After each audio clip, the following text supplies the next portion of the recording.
চিংড়ি মাছ দেখলে যাতে দুপুরবেলা একটু ভাতটা বেশি খাওয়া হয়ে যায়, আজকের রেসিপি তাদের জন্য। একদম অন্যরকম টেস্টের আজকের এই চিংড়ির রেসিপি আপনাদের সাথে শেয়ার করছি।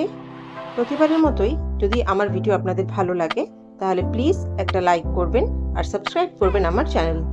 প্রথমেই চিংড়ি মাছটাকে ভালো করে কেটে ধুয়ে নুন আর হলুদ মাখিয়ে রেখে দিতে হবে। প্যান বসিয়ে দিয়েছি। প্যানটা গরম হয়ে গেলে এখানে দিয়ে দিলাম কিছুটা বাদাম। শুকনো প্যানেই বাদামগুলোকে ভালো করে ভেজে নিতে হবে। ভাজা হয়ে গেলে এবার এখানে দিয়ে দিলাম আমি হাফ কাপ মতো নারকেল কোড়া।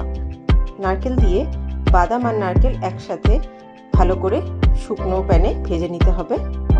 এরকম নাড়াচাড়া করতে করতেই আস্তে আস্তে নারকেলের কালারটা চেঞ্জ হতে থাকবে, একটু খয়েরি কালার এসে পড়বে আর একটু ঝুরঝুরেও হয়ে যাবে। ঠিক এই রকম ভাজা হয়ে গেছে। এবার প্যান থেকে এই নারকেল আর বাদাম ভাজাটা নামিয়ে নেব আর এটাকে এখন সম্পূর্ণভাবে ঠান্ডা হতে রেখে দিতে হবে। এইভাবে একটু ছড়িয়ে দিলেই তাড়াতাড়ি ঠান্ডা হয়ে যাবে।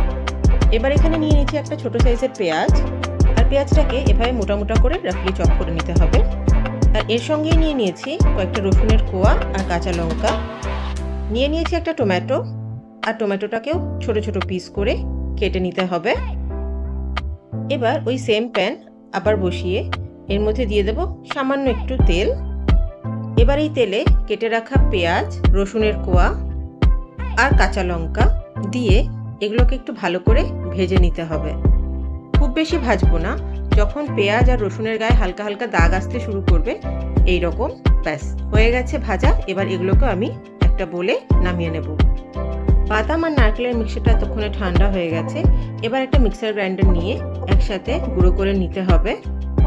জল ছাড়াই এই বাদাম আর নারকেলটা একসাথে একটু গুঁড়ো করে নিতে হবে। এবার ওই সেম বাটিতেই পেঁয়াজ ভাজাটা আর এখানে নিয়ে নিয়েছি প্রায় 1 চামচ মতো সাদা সর্ষে। এর সাথে দিয়ে দিলাম সামান্য একটু জল আর টমেটো কুচির থেকে কিছুটা টমেটো কুচি। এবার এগুলো সব কিছুকে ভালো করে একটু পেস্ট করে নেব, সুন্দর একদম স্মুথ পেস্ট হয়ে যাবে। এবার আবার ওই প্যান বসিয়ে এখানে দিয়ে দিলাম কিছুটা সর্ষের তেল। তেলটা গরম হয়ে গেলে এখানে যে চিংড়ি মাছগুলো রেখে দিয়েছিলাম নুন আর হলুদ মাখিয়ে সেগুলো দিয়ে দিলাম আর হালকা করে এপিট ওপিট করে ভেজে নিতে হবে। মাছগুলো খুব বেশি ভাজার দরকার নেই, হালকা ভাজা হলেই এগুলোকে তুলে রেখে দেব। এবার এই মাছ ভাজার তেলেই আমি এখানে এলাচ, দারচিনি আর লবঙ্গ ফোড়নে দিলাম। এই রান্নায় দারচিনিটা একটু বেশি লাগবে। দিয়ে দিলাম পেঁয়াজের সেই পেস্টটা, দিয়ে দিলাম একটুখানি হলুদ গুঁড়ো, একটুখানি জিরে গুঁড়ো, একটু চিনি, স্বাদ মতো নুন দিয়ে এবার ভালো করে মশলা আমি কষিয়ে নিলাম।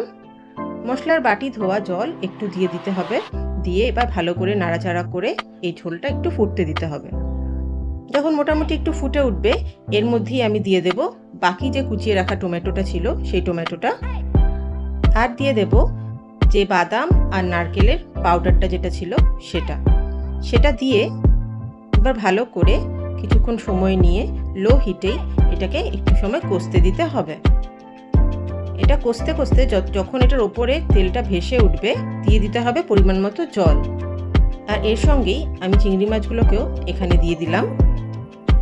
দিয়ে ভালো করে মশলার সাথে চিংড়ি মাছগুলোকে একটু নাড়াচাড়া করে এবার কিছুক্ষণ ঢেকে মাছটাকে সেদ্ধ হতে দিতে হবে আর গ্রেভিটাকেও একটু ফুটে যেতে দিতে হবে। এবার ঢাকনা তুলে দেখব তেলটা উপরে ভেসে গেছে, রান্নাটা অলমোস্ট ডান। দিয়ে দিলাম একটুখানি ধনেপাতা, কয়েকটা কেটে রাখা কাঁচা লঙ্কা। এবার ফাইনালি আরেকবার মিশিয়ে নিলেই তৈরি আমাদের এই দারুণ টেস্টের চিংড়ির রেসিপি।